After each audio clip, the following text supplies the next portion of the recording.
Merci de nous retrouver encore une fois ci émission Campus Impact Story di CAMIS di émission bi ñu jagleel les étudiants entrepreneurs et leaders aujourd'hui ñu ngi ci université numérique Cheikh Hamidou Kane ci Pikine à la rencontre de jeunes très engagés au nom de Pape Mamadou Diagne Ndiaye di suñu invité tey ñu bëgg a partager ak moom son parcours lu jëm ci wàllu jàngam waaye tam li nga xamante ne mooy quotidien moom Pape ñu ngi lay nuyu di la wax nga présenté wu ci ñi seetaan. Merci beaucoup Marème. Salam alaikum à tous. J'espère que vous allez tous bien et ñu ngi leen di dalal si li ngeen ñuy seetaan. Moi c'est Pape Mamadou Diagne Ndiaye, plus connu sous le nom de BM Ndiaye comme ñu ko ñëpp xamee. Je suis titulaire étudiant à l'université numérique Cheikh Hamidou Kane, titulaire d'une licence en informatique développement d'application et je faisais aussi en parallèle une formation en graphic design dont actuellement j'ai commencé à entreprendre et que j'avais découvert que c'était ma passion. Donc si université bi aussi maa ngi si dund li nga xamante ne mooy vie étudiantine, j'ai occupé plusieurs postes, commencé ci IDA yi nga xamante ne moom laa nekk muy informatique développement d'application nga xamante ne depuis 2022 je suis dans le bureau et si nga xamante ne mooy Benno Pikine aussi je suis l'actuel président chargé de la communication li nga xamante ne aussi mooy cellule numérique bi que j'étais l'ex-président actuellement maa ngi si chargé des relations extérieures. Donc mu nekk kii ya nga xamante ne yu bëri casquette yu bëri yi nga xamante ne maa ngi koy takk actuellement aussi université bi et je suis fier aussi de tenir ce flambeau. Avant de parler des responsabilités ak ay activités kan mooy le jeune BM Ndiaye par rapport ak parcours bu inspirant bi ñu gis qui est derrière ce parcours. Bon bien su ma doon définir ma propre personne je dirais que BM Ndiaye étudiant la ba nga xamante ni dafa yàgg xam lu mu bëgg. dafa yàgg xam lu mu bëgg yàggoon a xam aussi fan la bëgg a egg te ba léegi man maa ngi ci yoon bi. Je suis quelqu'un de très calme très posé du ma nekk di tourner autour de ce que je veux. Quand je veux quelque chose damay dem directement dire ce que je veux et le prendre. C'est ainsi que noonu laa mës a dundee sama parcours jusqu'à présent loolu ma permettre woon ma allier li nga xamante ni moom mooy jàng bi université numérique ak beneen formation nga xamante ni c'est en design ba actuellement maa ngi sant yàlla bu baax mun naa ne alhamdulilah bu baax a baax a baax. BM Ndiaye fan mooy ay origine am fu mu bàyyeekoo fan la bokk. Bon je suis de Diourbel, je suis 100% diourbellois. Comme ni ko ñu bëri xamee je suis né à Diourbel à Cité Ouvrière plus précisément que maa ngi leen di nuyu de passage. Je suis né là-bas, j'ai grandi là-bas, sama BFM foofu laa ko amee, sama bac fa laa ko amee, j'ai tous mes amis et sama lépp mu ngi Diourbel. Donc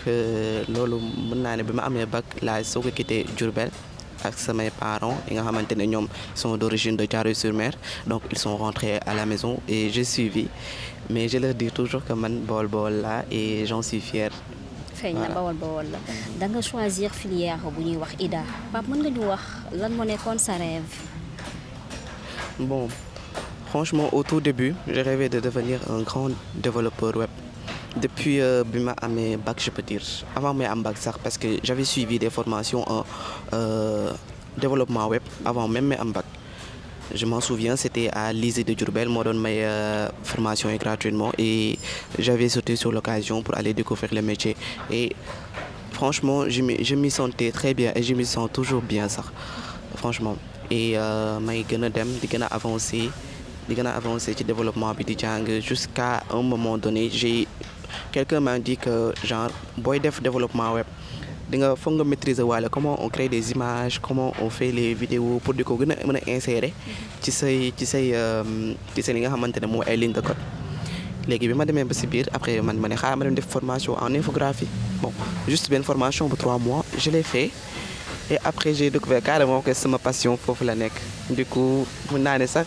gars yi dinañ ne dama leen a wor et tout mais man actuellement dama virer carrément si li nga xamante ne mooy graphic design bi carrément je suis tombé amoureux. Est-ce que dem nga ba mu yàgg nga douter benn yoon ci say capacités yi nga am. Jamais. J'ai jamais douté de mes capacités et j'ai jamais douté que Inch'Allah je serai un grand monsieur dans ce pays et Inch'Allah je le serai. lan moo nekkoon difficulté yi la rencontré durant ce parcours ba ak si fii. Bon, comme tout jeune qui entreprend dina am benn ay moments ya nga xamante ne dina xaw a métti du xaw a métti sax dana métti trop tu vois personne tu manques de soutien genre di nga am lu bëri la nga xamante ni boo jàppul si lu dëgër wala si tu n'aimes pas ce que tu fais tu vas carrément abandonner carrément tu vas abandonner mais man j'ai jamais voulu abandonner jamais parce que depuis jeune dama jàpp ni que dundu nit pas dundu góor mais dundu nit ci boppam du yomb di nga dund ay moments yu difficile mais il faut nga jàpp si bu dëgër pour bañ a bàyyi. si moment yu difficile yooyu est-ce que arrivé na la benn jour nga toog jooy. Bien sûr. C'était quoi? Bon, je peux dire que ce sont des choses un peu sensibles, franchement parler. Mais affaire yi di nga toog mu metti nga làkkatu def jooy moo ko nëbb et dina xaw a compliqué ma toog di ko expliquer parce que voilà c'est des choses très très sensibles comme ni ma ko waxee mais ak lu mu metti woon metti moi j'ai toujours cru en moi parce que mes parents ils ont toujours cru en moi surtout mon papa. tey duñu bëgg a heurter sa sensibilité mais peut-être juste dañuy processer lenn c'était lié à la famille à toi personnellement vous avez commis des erreurs de jeunesse. Oui mën naa ko tuddee erreur de jeunesse faute de parcours aussi mën nañu ko tuddee noonu mais nekk na la nga xamante ni c'était quelque chose de très difficile ñi may déglu ñi ma xam suñu kiiwee danañ xam bu baax li ma nekk di wax c'était des moments très très difficiles des moments de solitude des moments de tristesse que j'ai tout fait pour génn si normalement pour essayer voilà def le tout ba percer daal ba génn ci moment yooyu j'ai eu à traverser ces moments c'était très difficile mais alhamdoulilah grâce à Dieu génn nañ si actuellement ñu ngi sant yàlla bu baax a baax. Je rappelle que ñu ngi si émission Kamis doon dalal tey Pape Mamadou Diagne Ndiaye nekk fi si ENO di waxtaan ak moom Pape est-ce que tey mën nga ñu wax lan nga ragal dans la vie. lan laa ragal bon comme du ma ne comme ñëpp sax mais man personnellement li ma gën a ragal sama àdduna mooy sama ay parents mere ma genre ça peut-être être un peu paradoxal pour ñi ma xam dëggantaan ça va être un peu paradoxal ak actuellement comment ça se passe et tout mais musuma bëgg sama papa surtout sama papa musuma bëgg mu mere ma musuma ko bëgg suñ musaane jàppante si wax sax wala genre yooyu yu demee noonu balaa ñoo tëdd damay dem si néegam fekkee muy nelaw sax dama koy yee ñu waxtaan si kii bi problème bi après ñu jàll parce que sama papa dafa nekk ka nga xamante ni moom rek laa mës a gis depuis ba mu nekkee xale comme li ñeneen ñi di amee ay oncle yu leen di defaral ñu am ay tantes moi j'ai jamais eu personne en fait j'ai jamais eu personne je ne suis compté que sur lui. Ton enfance était difficile? Non, c'était pas difficile grâce à lui c'était pas difficile parce que nekk na ka nga xamante ni musul bëgg njabootam manqué dara et je le salue de passage mais moom bëgguma mu mere ma te moom xam na lool. sa entrepreneuriat ci designer graphique la tey say étude lan la ciy joué lan la say étude mën a jàppale ci li ngay def. étude UVS ça m'a énormément aidé ce qu'il faut savoir surtout pour ñi nga xamante ne ñooy mujjee ñëw wala ñi nga xamante ne ils sont hors de l'université c'est que l'université malgré toutes les difficultés qu'ils rencontrent comme toutes les autres universités du Sénégal d'ailleurs am na ay avantages nga xamante ne mën na la permettre yow ngay allier sa liggéey ak jàng c'est pour cela que looloo ñu may force wala université bi moo ñu may temps mën naa ko woowee noonu ba ñu mën a allier li nga xamante ne mooy jàng bi ak li nga xamante ne mooy formation bi du coup loolu moo me permettre ma suivre samay formation en graphic design hors de l'ENO et après ba ma paree aussi maa ngi actuellement maa ngi suivre beneen formation dans une autre école Telitech que je salue de passage ñoom ñu fa nekk samay xarit ak yëpp et daf lay permettre aussi nga am temps pour jàng li nga bëgg a jàng comprendre li nga bëgg a jàng nga def ay pratiques et tout ba nga xam carrément yow fi nga kii léegi du coup temps bi mu la université bi di may yow doo perte jàng bi ngay jàng ci université bi doo perte aussi jàng bi nga jàng fële parce que lépp avantage lay nekk en fait. C'est ça l'avantage d'être à l'université numérique, ça te permet d'allier les cours et une formation ou bien ton travail. Designer graphique ñu bari ñoo koy def nga nekk ci milieu bi. Comment tu fais pour te démarquer des autres? Est-ce que tu as des valeurs fondamentales qui te sont spécifiques? Oui. C'est quoi? La confiance et la perfection. Confiance parce que lépp loo gis ci àddina confiance da see baax surtout li nga xamante ne mooy domaine de l'entrepreneuriat parce que si benn client bu xasee am confiance ci yow lu mënti xew il va revenir ak lu mënti xew il va revenir parce que danaan kii su ma ko joxee sama xaalis j'en suis sûr et certain que dinaa ko jox ce sont les valeurs yi nga xamante ne sama papa moo ma ko jàngal nit bu la wóoloo defal le tout ba confiance bi mu am ci yow bu mu daj. En parlant de valeurs, si tu prenais par exemple la compétence, la transparence et la citoyenneté, lan la lay wax ci say nopp? Bon, la compétence que nit ci boppam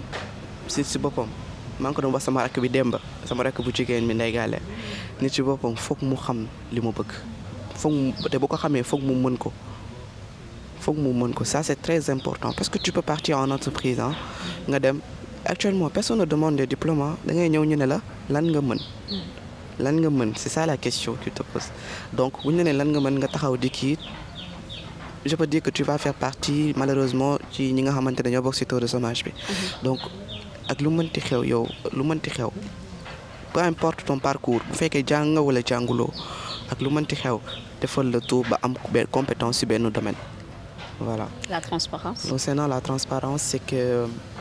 il va falloir que lépp loo ci def surtout boo nekkee njiit man xam naa li may wax surtout côté xaalis beeg étudiants dañoo bëgg xaalis surtout booy gérer côté